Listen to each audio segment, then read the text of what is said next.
Come, Holy Spirit, come. সকলকে জয় যিশু। আজ 15ই জুলাই। আজ খ্রিস্ট মণ্ডলে ক্লোনির সাধু জোসেফের সন্ন্যাস সংঘের প্রতিষ্ঠার্থী আন মেরি জাবুহের স্মরণ দিবস পালন করছে। আন মেরি জাবুহের জন্ম ফ্রান্স দেশের বার্গান্ডি প্রদেশে 1779 সালে। তিনি ছিলেন একটি ধনী চাষী পরিবারের 10 জন সন্তানের পঞ্চম জন। খুব তীক্ষ্ণ বুদ্ধি ও সাহসী মেয়ে ছিলেন তিনি। তার বয়স তখন 15 বছর। ফ্রান্সে তখন রাজতন্ত্র ও খ্রিস্টমণ্ডলী তন্ত্রের বিরুদ্ধে বিপ্লব শুরু হয়েছে।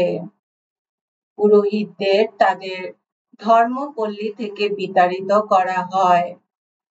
গির্জাগুলি বন্ধ করে দেয়া হয়। যাবতীয় খ্রিস্ট উপাসনা নিষিদ্ধ হয়। আন মেরি তখন অত্যন্ত সাহস করে, এমনকি প্রাণীর ভয় তুচ্ছ করে, নির্যাতিত পুরোহিতদের গোপনে খ্রিস্ট যজ্ঞ সম্পাদন করতে সাহায্য করতেন। লুকিয়ে লুকিয়ে তাদের নিয়ে যেতেন মরণাপন্ন ভক্তদের পরম পাথেয় দিতে। এই পুরোহিতদের আদর্শে অনুপ্রাণিত হয়ে তিনি 1798 সালে ব্যক্তিগত ব্রত গ্রহণ করেন, এই মর্মে যে তিনি আজীবন শিশু, দুস্থ ও পীড়িত মানুষের সেবায় নিয়োজিত থাকবেন। এই সময় বিপ্লবের ঝড় প্রশমিত হয়ে কনভেন্টগুলো আবার খুললে তিনি সন্ন্যাস জীবন সম্পর্কে প্রশিক্ষণ নেবার জন্যে পরপর স্বেচ্ছাচারী সন্ন্যাসীদের আশ্রমে আর ট্রাপিস্টিন মঠবাসীদের মঠে 2 বছর কাটান।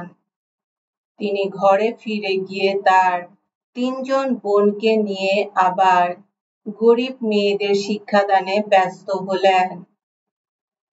1805 সালে মহামান্য পোপ সপ্তম পিয়স যখন ফ্রান্সে এলেন, আন মেরি তখন তার কাছে গিয়ে নতুন সন্ন্যাস সংঘ স্থাপন করার অনুমতি পান। 1807 সালে সংঘটি আনুষ্ঠানিকভাবে প্রবর্তিত হয়। তার নাম রাখা হয় সাধু জোসেফের সন্ন্যাস সংঘ। আর পরে যখন ক্লুনি নগরে তার প্রধান আশ্রম স্থাপিত হয়, তখন তার পুরো নাম দেয়া হয় ক্লুনির সাধু জোসেফের সন্ন্যাস সংঘ। তারপরেই চারিদিক থেকে অনুরোধ আসতে শুরু করে তার সংঘ যেন শিশুদের শিক্ষা, অনাথদের রক্ষণাবেক্ষণ, রোগীদের শুশ্রূষার ভার নেয়। ভারতীয় মহাসাগরে স্থিত রিইউনিয়ন নামক দ্বীপে কৃষ্ণাঙ্গ, শ্বেতাঙ্গ ও মিশ্র বর্ণের অধিবাসীদের মধ্যে যে তিক্ত বৈষম্য দেখা দিত তা দূর করার জন্যে ফরাসি উপনিবেশের শাসনকর্তা মাদার আন মেরিকে স্কুল খুলতে অনুরোধ করেন। তারপর আফ্রিকা মহাদেশের সেনেগাল দেশে মাদার আন মেরি পূরণ করেন এক স্বপ্নে শোনা এই দৈববাণী। তিনি কৃষ্ণাঙ্গ সন্তানদের মা হবেন। তারপর গাম্বিয়া, সিয়েরা লিওনে স্কুল ও হাসপাতাল এবং 1827 সালে ভারতে চন্দননগরে স্কুল স্থাপন করা হয়। তারপর ওয়েস্ট ইন্ডিজ ও দক্ষিণ আমেরিকা থেকে ডাক আসে। মাদার আন মেরি নিজেই গুয়ানাতে গিয়ে সেখানকার বহু নিগ্র কীর্তদাসদের জোরদারদের কাছ থেকে কিনে নিয়ে তাদের মুক্তি লাভের ব্যবস্থা করতে তৎপর হন। সরকারের কাছ থেকে জংলা জমি পেয়ে সেই মুক্তিপ্রাপ্ত নিগ্রোদের জন্য চাষবাস, ঘরবাড়ি, স্কুল, হাসপাতাল, দোকান, কারখানা তৈরি করিয়ে এক স্বনির্ভর উপনিবেশ স্থাপন করেন। এইসব কাজে তাকে অনেক বিরোধিতা সহ্য করতে হয়। ফ্রান্সীয় বিরোধিতা জেগে ওঠে। ক্লুনির ধর্মপাল সংঘটির উপর হস্তক্ষেপ করে অন্য কাজের পথে নিয়ে যেতে চান। সেই মতানৈক্যের ফলে মাদার আন মেরিকে শাস্তি স্বরূপ 20 মাস ধরে পূর্ণ সংস্কারগুলি গ্রহণ করতে নিষেধ করা হয়। তার প্রাণনাথ যিশুর মতো তিনি নীরবে এই তীব্র আঘাত মেনে নেন।